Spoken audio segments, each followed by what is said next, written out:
தற்போதைய அண்மை செய்தியை பார்த்துக் கொண்டிருக்கிறோம். கரூர் துயரச் சம்பவத்திற்கு பின்னர் பனையூர் அலுவலகத்திற்கு தாவேக தலைவர் விஜய் வருகை தந்திருக்கிறார்.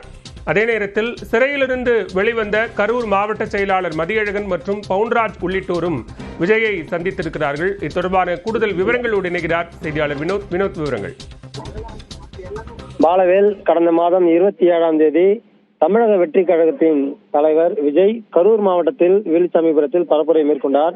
அப்பொழுது கூட்ட நெரிசலுக்கு 41 பேர் உயிரிழந்த நிலையில் அந்த சம்பவம் தமிழ்நாட்டு மட்டுமல்ல நாட்டையே சோகத்தில் ஒழுக்கியது. அதைத் தொடர்ந்து கடந்த 20 நாட்களாக கட்சியின் தலைவர் விஜய் அந்த கட்சி நிர்வாகிகள் மற்றும் யார் ஒருவரையும் சந்திக்காமல் இருந்து வந்த நிலையில் தற்போது அந்த கட்சியின் மாவட்ட செயலாளர் மதியழகன் மற்றும் பவுன்ராஜ் என்ற மாவட்ட நிர்வாகி இருவரையும் தற்போது அந்த பனையூர் கட்சி அலுவலகத்தை சந்தித்தார். ஏனென்றால் இந்த இருவரும் கடந்த சில தினங்களுக்கு முன்னதாக காவல்துறையினர் கைது செய்யப்பட்டு அவர்களை சிறையில் அடைத்தனர்.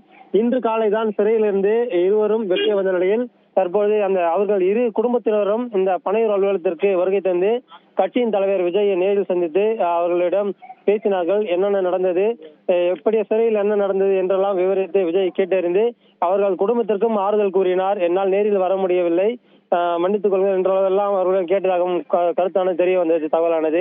தொடர்ந்து இந்த காட்சி நம்மால் பார்க்க முடிகிறது. விஜய் 20 நாட்களுக்கு பிறகு முதல் முறையாக கட்சி நிர்வாகிகளை சந்திக்கக்கூடிய ஒரு நிகழ்வு இன்று இந்த பனையூர் அலுவலகத்தில் நடைபெற்றது.